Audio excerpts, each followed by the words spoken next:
c'est mon sujet que j'aime bien, c'est les maladies chroniques. En fait, en tant qu'interniste, nous avons eu à manipuler beaucoup de malades chroniques, donc des maladies auto-immunes, des maladies dites de civilisation, entre guillemets, les maladies émergentes.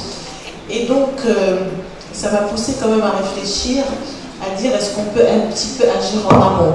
Parce qu'en aval, après avoir fait plusieurs années d'études de médecine, c'est quand même peu demandé que de faire une ordonnance pour un antihypertenseur ou un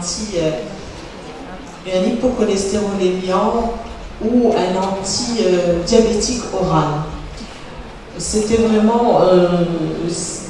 oui, merci. C'est vraiment une prescription qui est trop basique par rapport au niveau d'études qu'on a faites. Donc on a essayé de piocher un peu plus loin et voir un petit peu est-ce qu'on peut agir en amont de ces maladies chroniques avant donc leur développement. Donc un petit bref tour d'horizon sur ce qui se passe au niveau mondial. Je pense que vous en avez parlé. Les maladies chroniques sont la première cause de mortalité dans le monde, avec en chef de file les maladies cardiovasculaires. Donc, première cause de décès, 30% de décès dans le monde et beaucoup plus dans nos pays, entre guillemets en voie de développement ou dans nos pays émergents.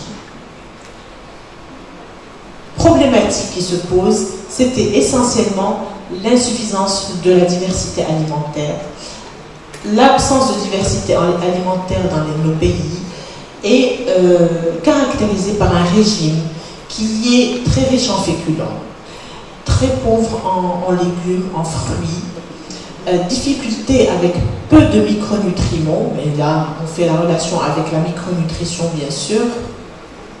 Les conséquences, c'est qu'on a au niveau de ces pays-là, tels que le Maroc, l'Afrique subsaharienne et les autres pays émergents, nous avons deux types de malnutrition. Malnutrition protéino-énergétique, donc les carences, et la malnutrition par la malbouffe, donc par la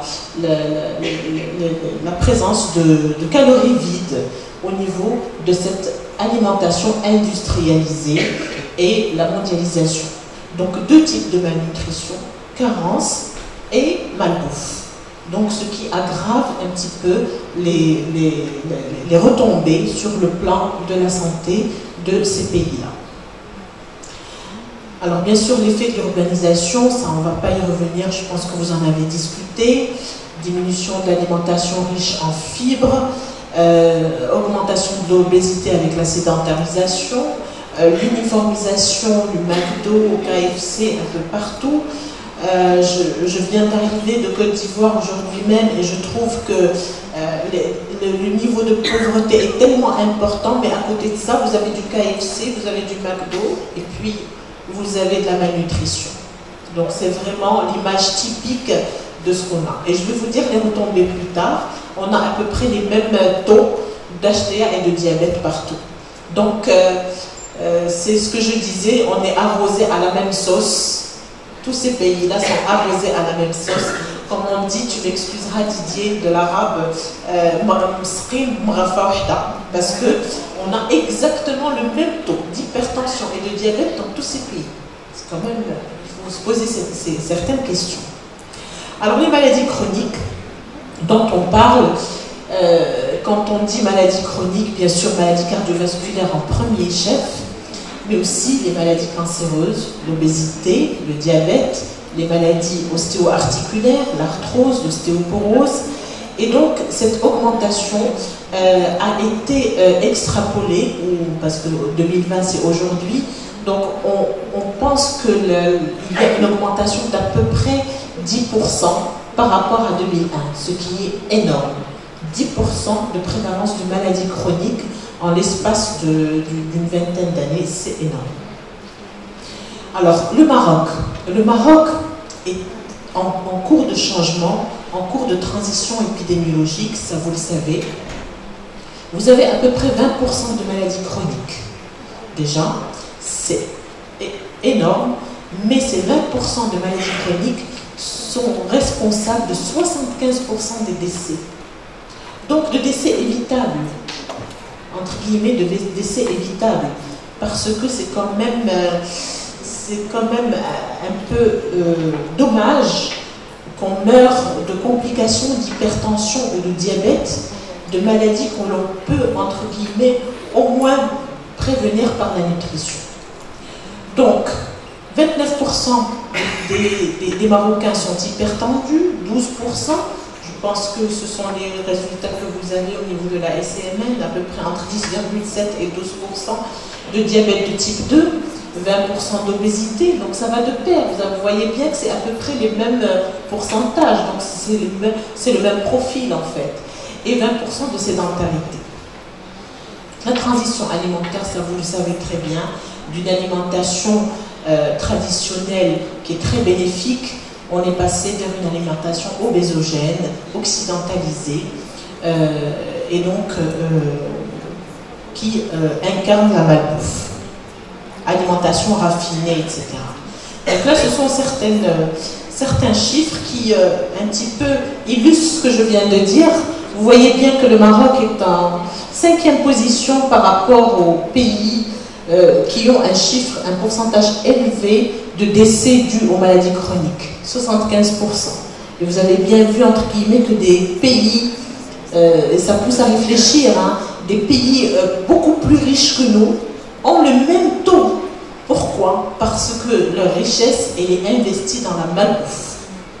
Et ça a été voulu, donc je donne comme exemple les Émirats, le Qatar, ils mangent tellement mal qu'ils ont le même pourcentage de décès par maladie chronique que nous.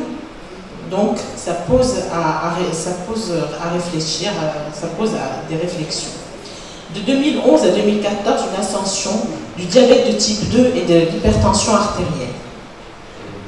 Donc, non seulement les maladies non transmissibles chroniques au Maroc sont responsables de 75% de décès, mais aussi, avec bien sûr les maladies cardiovasculaires en tête, puisque le vaisseau et le cœur va subir aussi bien les dégâts de l'HTA que du diabète, donc c'est évident, mais aussi un impact économique très important, parce que la majorité de la poche du Marocain, elle part dans les médicaments. Donc elle va partir dans l'antidiabétique oral et dans l'antihypertenseur. Alors il va rester même pas 4% pour la prévention, et ce qui est très important chez nous. Donc si on veut faire quelque chose dans notre pays, c'est agir pour la prévention, et c'est donc dans ce cadre-là que nous avions développé, Didier et moi, au niveau de l'université, ce diplôme de micronutrition pour essayer de voir les choses un peu différemment.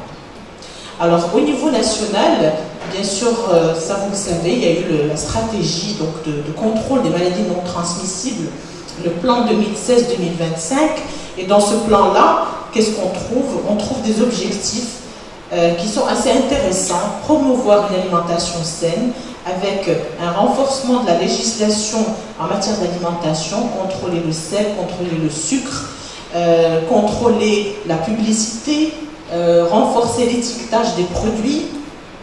Ça, c'est bien. Ensuite, toujours dans cette stratégie promotion d'alimentation saine et de l'allaitement maternel, très important. D'autres objectifs dans cette même stratégie étaient la lutte contre la sédentarité et donc la promotion de l'activité sportive et la lutte contre le surpoids et l'obésité. Donc ça c'est bien, c'est écrit, c'est bien écrit. C'est quand même une stratégie qui est à louer parce qu'avant on ne faisait pas attention à ce type d'item, mais il faut quand même mettre en œuvre ces stratégies en bonne et due forme. Ensuite est venu, il y a un an je pense, le plan national de santé 2025, et là on a cherché pour voir un petit peu qu'est-ce qu'il y a dedans, et on trouve au niveau d'un axe la promotion des modes de vie et renforcer l'éducation pour la santé. Et ça c'est très important, on tombe dans le créneau de la prévention. Bien, alors sur le plan international, il y a eu des cibles à atteindre qui ont été écrites d'ici 2025. Et dans ces cibles-là, vous avez bien vu qu'il y a, je pense, je ne sais pas si je l'ai... Ouais. Qu'il y a justement la lutte contre l'augmentation des maladies cardiovasculaires, diminution du sel, diminution du tabac et de l'alcool, d'accord, réduction de la prévalence de l'HTA, mais tout ça, ça va de pair, hein. Quand on fait un, le reste suit. C'est comme un château de cartes, c'est-à-dire que tout est lié en fin de compte. Et parmi donc ces 9 targets, ces 9 cibles, vous avez l'exercice physique aussi, très important, et la lutte bien sûr contre le décès précoce. Donc là, moi je pense que tout est lié, même s'ils disent qu'il y a 9 cibles, en fait c'est une cible, c'est l'amélioration de la qualité de vie et de l'alimentation. Donc pour faire la transition avec ces maladies chroniques, en fait le déséquilibre vient de carences en micronutriments, vient du stress, donc de la vie quotidienne. Le facteur hérédité joue aussi un petit rôle. Les intoxications par les aliments raffinés modifiés et les intoxications par les métaux lourds, tabac, alcool, pesticides.